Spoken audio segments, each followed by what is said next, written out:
Okey, kita tengok sambungan kepada latihan ulang kaji, iaitu soalan nombor 4. Okey, kalau kita refer kepada handout, okey, kita boleh refer diagram 8. Okey, di mana kita ada satu triangle ACE, and then point D lies on the line CE, point B lies on line AC, and then the straight line BE intersect the straight line AD at point F. Okey, and then kita boleh transfer maklumat yang diberikan dalam soalan, di mana diberi vektor bagi isi adalah X. Okey, kita boleh labeling buat direction daripada E ke C. Okey, yang ni adalah vektor X. Kemudian diberi vektor AE. Okey, ingat AE direction dia. Okey, di mana vektor dia adalah 1. And then diberi bahawa 4ED equal to 3EC.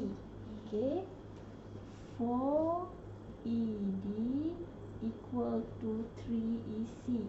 Okay, maksudnya di sini ratio AD to EC equal to 3/4. So kalau kita labeling dia punya ratio, ED tu adalah 3, kemudian EC adalah 4. So 4 minus 3, so this one DC adalah 1. Okay. Kemudian given 5AB equal to 3AC. 5AB equal to 3AC. Okay, sama juga kita boleh tengok ratio AB AC equal to 3/5. Okay, maknanya AB adalah 3, manakala AC adalah 5. Okay, 5 minus 3, so kita dapat BC adalah 2. Okay, so first kita dah complete diagram dengan maklumat yang diberikan. Okay, and then baru kita start jawab soalan. Okay, kalau kita tengok soalan yang pertama, express in terms of X and Y. Okay, so apa yang kita nak cari adalah vektor bagi AD. Okay, bermaksud di sini, okay, yang pertama untuk dapatkan AD, okay, please refer the diagram. Okay, identify AD, okay, from A to D. So, untuk dapatkan AD, kita ada dua option. Okey, salah satunya kita boleh refer di sini iaitu AE plus ED. Ataupun kita boleh pakai AC plus CD. So, awak boleh pilih mana-mana lah. Okey, let's say sebab kalau kita refer pada diagram tu AE dah ada info kan. Jadi, kita boleh gunakan direction untuk dapatkan AD adalah AE plus ED. Okay, menggunakan AE plus ED. Okay, untuk dapatkan AD, A kepada E plus E kepada D ni kena satu arah yang sama. Dia akan bertembung dengan resultant yang kita nak cari iaitu AD. Okay, dan yang ni sila tulis maknanya kita dah apply di situ triangle law. Okey, jadi next step kita carilah. Okey, AE adalah vektor Y. So ED. Okey, apakah vektor bagi ED? Okey, yang diberi dalam soalan adalah EC. Okey, kita tahu bahawa EC adalah X. Jadi kalau ED adalah 3/4 dari EC. Maknanya 3/4 X. Okey, jadi kita dah dapat di sini AE adalah Y plus ED adalah 3/4 X. Okey, boleh? So dah selesai untuk soalan yang pertama. Okey, kita tengok kepada soalan yang kedua iaitu nak dapatkan vektor EB. Okey. So, sama macam tadi, kita boleh refer diagram dulu. Okey, di mana kalau kita nak dapatkan EB, Okey, kita ada beberapa pilihan. Okey, salah satunya kita boleh pakai untuk dapat EB adalah EA tambah AB. Okey, ataupun boleh juga kalau kita nak gunakan EC tambah CB. Okey. Okey, jadi kita tengok yang kedua,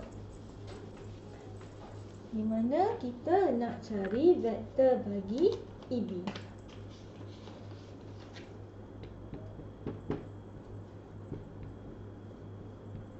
Okey, so katalah saya gunakan laluan EA tambah AB Okey, dapatkan EB menggunakan EA tambah AB. Okey, dalam vektor ni direction penting. Kita kena tengok arah dia. Okey, kalau kita nak arah E ke B, maknanya dia mestilah daripada EA tambah AB. Okey, dalam soalan maklumat yang dia bagi adalah vektor AE. Sekarang yang kita nak adalah EE. So opposite direction. So apa jadi kalau opposite direction? Dia akan jadi negative vektor. Okey, bermaksud EA akan bertukar menjadi negative Y. Okey, macam mana pula dengan AB? So, untuk dapatkan AB, kita kena cari terlebih dahulu vektor bagi AC. Okey, dapatkan dulu vektor AC. So, di sini kita boleh dapat AC melalui AE tambah EC. Okey, AE tambah EC. Okey, di mana AE adalah Y dan EC adalah X. Dengan kata lain, AC adalah Y tambah X. Jadi, AB tu adalah 3/5 daripada AC. So, AB adalah 3/5 daripada AC, iaitu 3/5 Y plus X. Okay, so di sini kita kena solve completely di mana kita ada two like term di sini, ni vektor Y, jadi kita boleh selesaikan negative Y plus 3/5Y and then plus 3/5X. So kita akan dapat 3/5X okay, minus 2/5Y. Okay, so ini kita punya resultant vector bagi EB. Okay, boleh clear Okay, next kita proceed seterusnya. Okay, maklumat dia dah bagi given EF sama dengan NEB. And then yang kedua, AF sama dengan NAB. Di mana M dan N adalah constant. So, express vector EF. Okay, untuk yang pertama, in terms of M, X and Y. Okay, jadi kalau kita nak selesaikan, okay, apa-apa kita refer balik soalan yang sebelum tu. Kebiasaannya, untuk soalan berikutnya akan menggunakan jawapan yang kita dah cari sebelum ni. Okay? Okay, kita tengok soalan B.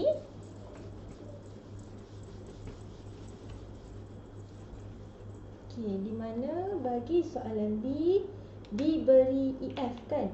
So, B yang pertama tu kita nak cari EF. Okay, di mana EF yang kita nak cari ni in terms of M, X and Y. So, tengok dekat maklumat yang dia bagi, EF tu bersamaan dengan NEB. Kan? EF adalah NEB. Okey, untuk soalan A tadi kita dah cari EB. So, masukkan jawapan tadi. So, EF sama dengan M. Okey, EB yang kita dah cari tadi iaitu 3/5X minus 2/5Y. Okey. Jadi di situ kita dapatlah EF dalam sebutan M, X dan Y. Okey, kita boleh expand di sini. So kita dapatlah 3 over 5 mx minus 2 over 5 my. Okey, boleh? Okey, kemudian yang kedua, masih lagi kita nak dapatkan vektor EF, tetapi in terms of n, x and y. Okey, apa yang kita perlu buat? Okey, jadi di sini kita tengok yang kedua. Masih lagi kita mencari EF, tapi untuk sebutan n, kita refer dulu maklumat yang diberikan, iaitu AF adalah NAD. Okey, AF adalah NAD. So, AD, vektor AD kita dah cari dekat soalan A tadi, iaitu Y tambah 3/4X. So, gantikan dalam AD ni dengan Y tambah 3/4X. So, ini adalah AF. Adakah soalan nak AF? Bukan. Soalan nak kita cari vektor EF in terms of n, x and y. So, refer diagram. Okey, EF menggunakan AF. So, EF adalah EA plus AF. Okey, jadi kita boleh apply di sini. EF bersamaan dengan EA plus AF. Okey. Jadi EA opposite direction kepada AE. So EA adalah negative Y. So negative Y plus AF tadi in terms of NXY tu kita dapatlah NY plus 3 over 4 NX. So kalau kita refer di sini, kita ada Y ni, kita boleh factorize lah.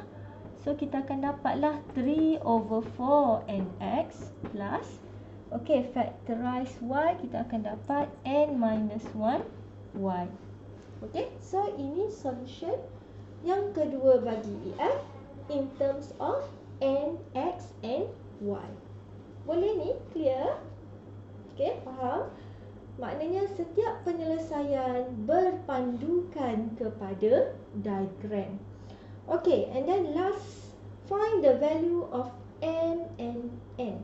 Untuk selesaikan C, kita refer kepada solution bagi soalan B tadi, di mana kita menggunakan konsep konsep apa ni? B1 kita cari EF, B2 pun kita cari EF. Okey, apa dia? Merujuk kepada equal vector, vektor yang sama. Okey. Jadi di sini, okey, saya padam dulu. Okey, ingat balik solution tadi Kita akan gunakan nilai-nilai tadi.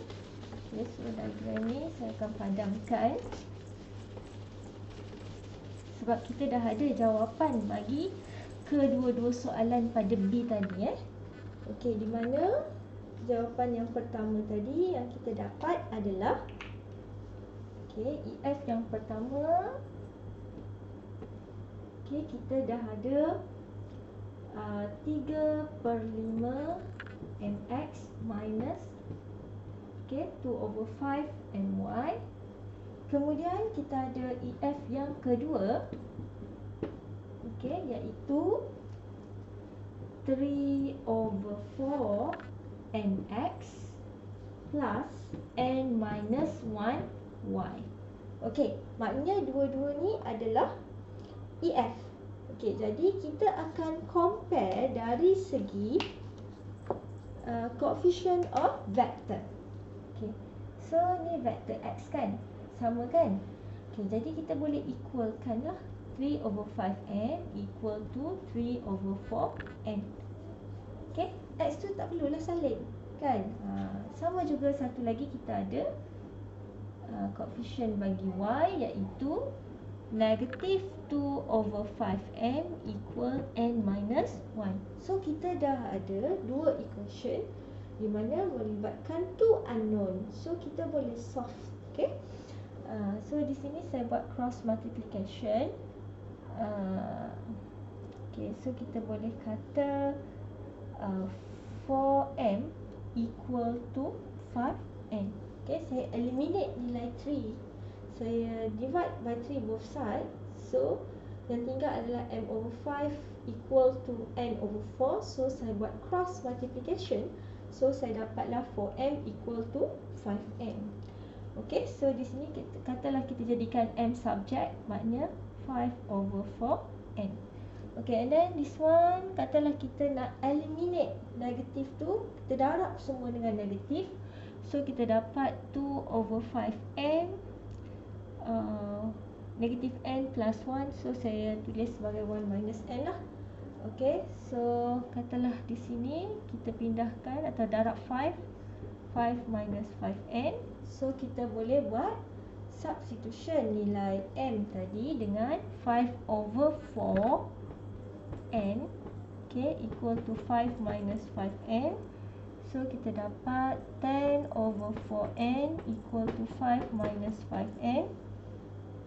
Okay, so di sini, okay, so kita dapat 5n equal to, okay, kita dapat 10 minus 10n. So 15n equal to n. So n equal to 10 over 15, iaitu 2 over 3. Okay, so kita dapat nilai bagi n. So bila dah dapat n, kita boleh cari m lah. Gantikan n dengan 2 over 3. So automatik kita akan dapat nilai bagi m 5 over 6. Okay, boleh? So ingat, solution yang sebelum ni kita akan gunakan untuk mencari nilai bagi unknown m dan n. Okay, ambil pasangan vektor yang sama, ambil nilai koefisien sahaja, perkali dia. Perkali bagi vektor. Okay, so standard ini untuk markah dia jumlahnya adalah 10 markah.